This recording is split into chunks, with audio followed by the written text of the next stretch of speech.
Pria ini ke toko swalayan. Tidak pernah menghabiskan uang. Tetapi setiap kali juga bisa bawa pulang banyak barang-barang. Kok bisa dia? Langkah pertama ke toko swalayan. Ambil beberapa item secara acak. Ketika pelanggan lain tidak memperhatikan, masukkan barang itu dalam tas mereka. Ingatlah, harusnya berbagi ke banyak tempat. Langkah kedua, ketemu pekerja toko swalayan. Harusnya bersemangat letakkan barang padanya. Langkah ketiga, pura-pura beli secara banyak. Tunggu pelanggan yang lain selesai beli. Mereka pergi ke kasir untuk membayar. Bunyi supermarket berbunyi. Bahkan pekerja datang dan memeriksa. Bunyi juga berbunyi. Toko swalayan akan pikir sistem bunyi lagi ada masalah. Hanya bisa biarkan pelanggan pergi. Saat itu, pria kita pakai mantel dengan banyak barang keluar. Bawa barang-barang yang dia pilih. Dengan tatapan pekerja toko swalayan. Dia nyaman pergi. Dia Loris. Dalam hidupnya, kalau bisa tabung akan tabung. Cobalah manfaatkannya secara pintar. Sangatnya pelit. Karena begitu pelit. Jadi sudah hidup lebih 40 tahun. Belum pernah ada pacar. Makin hari makin begitu, dia jadi lebih bodoh. Hanya bisa lihat gadis yang cantik. Buru-buru mengejarnya. Gadis yang cantik kemanapun. Dia tidak bisa kontrol dirinya lagi ikuti ke sana. Dengan penampilan yang biasa. Loris sering dianggap sebagai penjahat.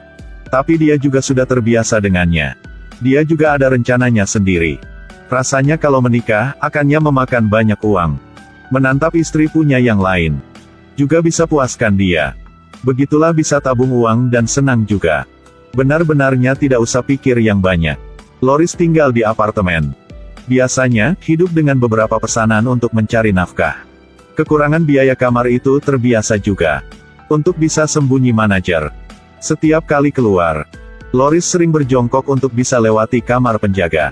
Oleh karena itu, tetangga yang tinggal bersamanya pikir bahwa Loris adalah pencacat. Jadi dia bisa pergi dengan gaya ini. Beberapa hari ini, satu pembunuhan berantai terjadi di kota. Korban semua adalah wanita yang muda. Setelah menyelidiki, polisi lagi sadari itu Loris. Alasannya karena Loris ada banyak perilaku yang aneh. Lagi sering dikeluhkan oleh wanita yang kelilingnya. Begitulah, Loris jadi yang tersangka utama. Tapi sekarang polisi tidak ada bukti. Kalau mau tangkap Loris, hanya bisa tunggu sampai dia bunuh orang. Setelah pertimbangkan, ketua polisi mau pakai jebakan. Dia minta polosi wanita Jessica yang muda dan cantik. Dekati Loris. Bersemangat rayunya. Buat Loris menunjukkan dirinya. Setelahnya, Jessica pura-pura cari kamar. Ke apartemen untuk sewa kamar. Loris secara tidak sengaja ketemu Jessica. Dengan semangat, ajaknya untuk berbagi kamar. Tapi bukannya kecantikan. Karena Loris bisa bagi biaya sewa kamar jadi 2. Jessica sedang khawatir karena tidak bisa dekati Loris. Tapi dia lagi langsung muncul di depan. Kenapa lagi tidak setuju? Malam itu, Jessica pakai satu rok yang pendek dan ketat. Bawa bagasi ke apartemen. Loris yang sangat senang. Hati penuh semangat undangnya masuk. Hidup mereka kedua bersama lagi mulai. Dari sejak Jessica masuk apartemen Loris. Loris tidak ada satu malam yang tidur nyenyak.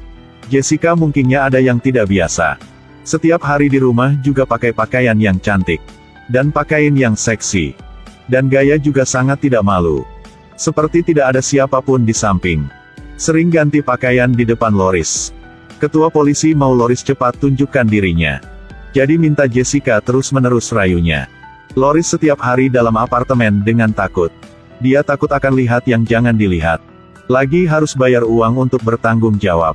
Jessica lakukan banyak hal. Coba ganti banyak cara untuk raya Loris. Tapi tidak disangka. Loris masih tidak tetap begitu. Tidak ada reaksi apapun. Jessica terpaksa sampai tidak ada cara lain. Harusnya pakai pakaian dalam yang seksi. Berikan Loris satu pukulan kejam. Loris lagi mau jadi tenang. Hanya bisa pukul kepalanya pada dinding. Pukul beberapa kali. Lalunya Loris tidak lagi ada salah. Jessica juga ada sedikit curiga. Apakah Loris disalahkan? Setelah kembali kantor polisi, dia bilang semua hal yang dia temukan buat ketua polisi. Tapi ketua polisi tetap yakin Loris itu pembunuh. Dia begitu tenang. Mungkin karena dia sudah siapkan psikologinya dulu. Sekarang emosi Loris sudah dirangsang sampai puncak. Hani satu langkah akhir lagi. Ketua polisi minta Jessica kembali apartemen. Terus-menerus dengan misinya. Loris emangnya juga sangat kasihan. Karena adalah perempuan. Lagi selalu harus pura-pura jadi seksi. Di depan Loris. Lagi single sudah 40 tahun. Setiap Loris lihat gadis yang cantik di jalan. Hidungnya lagi berdarah. Apalagi sekarang tinggal bersama wanita cantik. Setelah Jessia tinggal di sana tidak lama. Loris lagi kena anemia. Begitulah. Dia lagi cepat ketemu dengan malaikat maut. Untuk ubah perhatian. Loris lagi mendaftar kursus bahasa Tiongkok. Katanya bahasa Tiongkok adalah bahasa yang tersusah di dunia. Dia pikir hanya butuh dirinya jadi lebih sibuk. Lagi tidak ada waktu untuk pikir tentang Jessica. Hari-hari berikutnya. Loris setiap hari lagi keluar dari pagi dan sampai malam baru pulang. Bersemangat tidak dekati Jessica. Jessica nunggunya beberapa hari. Juga lagi tidak ada kesempatan untuk tunjukkan keseksiannya. Bos lagi paksanya harus cari cara selesaikan kasus ini. Ketua polisi juga tidak dengar apapun dari Jessica. Sangat khawatir. Jadi sudah meminta bantuan dari istrinya. Dia benar-benarnya tidak nyesali apapun. Hanya mau bisa dapatkan salah Loris. Dirinya lagi mengorbankan sedikit juga bukan masalah. Kalau mengorbankan istrinya, bisa menyelamatkan ribuan wanita lain di kota. Dia juga akan tidak tolak karena dirinya ketua polisi. Istrinya pura-pura jadi penjahit. Dengan alasan perbaiki pakaian Jessica. Ke rumah untuk nyapa. Loris sedang masak. Dengar ada yang ketukan pintu. Lagi pegang pisau dan keluar untuk buka pintu.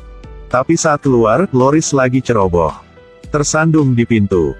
Jadi tusuk pisau pada arah istri ketua polisi. Untungnya pisau itu sedikit menyimpang jadi tidak terjadi pembunuhan. Istri ketua polisi takut jadi pingsan segera. Ketua polisi tanya sepanjang hari tapi tidak dapatkan apapun. Jadi harus dengan istrinya pulang. Jessica pikir Lorsi disalahkan. Putuskan untuk henti misinya, dan pergi. Tapi ketua polisi lagi tidak setuju. Saat Jessia pindah rumah. Dia lagi kirim satu pakaian tidur yang seksi. Ketua polisi tetap yakin Loris itu pembunuh sembunyi muka. Jadi hanya cara rangsang yang paling dasar. Bisa buatnya tunjukkan diri. Ketua polisi mau Jessica pakai pakaian tidur itu. Rayu Loris satu kali yang terakhir. Jessica harusnya lakukan. Panggil Loris. Loris lihat begitu lagi langsung ingatkan Jessica. Apakah pakaian ini terlalu kecil buatnya? Jessica sekarang menyerah. Loris benar-benar bukan pembunuh berantai. Dia tidak mau tahan apapun di sini. Jadi sudah ambil bagasi dan pergi. Loris pikir apakah dia bilang yang susah. Buru-buru mengejar. Saat ini, satu pembunuhan wanita lagi terjadi di kota. Ketua polisi cepat ke tempat kejadian perkara. Dia tidak bisa tenang lagi. Tidak peduli pada aturannya. Mulai sebar surat perintah yang diinginkan Loris. Disiarkan di seluruh kota. Gambar Loris juga disiarkan. Loris sedang berjalan. Tidak tahu apapun. Polisi bawa orang mengelilingi apartemennya. Kebanyakan orang tidak tenang ke situ dan marahi. Bilang harus berikan Loris satu pukulan. Loris lihat kerumunan. Pikir ada apa yang menarik. Juga mau ikut lihat. Lihat di atas sambil tanya orang di samping. Ada apa nih? Mereka juga jawabnya dan walaupun rasa ada yang tidak benar. Ini bukan pria di TV kan? Kenapa dia lagi berani muncul di sini? Penduduk kota kelilingi Loris. Siap tangkap Loris untuk berikannya ke polisi. Loris tidak ngerti apapun. Jadi melarikan diri dulu.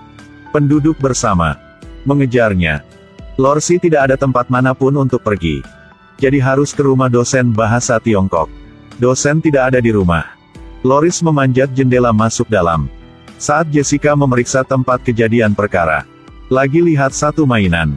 Mainan ini buatnya rasa sangat akrab. Dulu, saat dia dengan Loris keluar. Ketemu dengan dosen bahasa Tiongkok. Mainan ini punya dia. Kasus ini lagi diselesaikan. Loris disalahkan. Polisi susah cari penjahat. Lagi adalah dosen punya Loris. Loris di rumah dosen tunggu sebentar. Dosen dengan lelah pulang rumah. Di tubuhnya masih ada darah yang segar. Loris rasanya ada yang salah. Bohong bahwa dia akan pulang rumah untuk makan malam. Mau selamat tinggal dosennya. Tapi bagaimana dosennya bisa lepaskannya secara mudah begitu?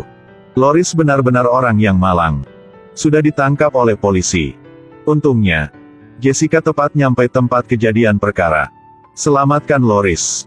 Pembunuh sungguhnya lagi ditangkap dan masuk penjara. Saling dekati lamanya. Jessica cantik lagi jatuh cinta sama Loris. Loris namun pelit. Tapi tidak begitu jahat. Lagi sering sangat lucu. Jessica sudah pikir secara jelas. Dia tetap tinggal di apartemen. Terusnya nyewa kamar bersama Loris. Mungkin sewa selamanya. Ini film komedi, The Monster 1994. Dengan partisipasi Roberto Benigni. Adalah penulis skenario, sambil sutradara, dan aktor. Mungkin kalian tidak biasa dengan film ini. Tapi ini lagi dapatkan juara Oscar. Jadi film, La Vie est Belle. Mungkin kalian rasa akrab. Tidak salah, dia juga berperan dalam film itu. Film ini mau nyebut sama kita. Jangan nilai orang lain dengan penampilan. Jangan hargai kebaikan dan kejahatan orang lain. Melalui pandangan subjektif kita.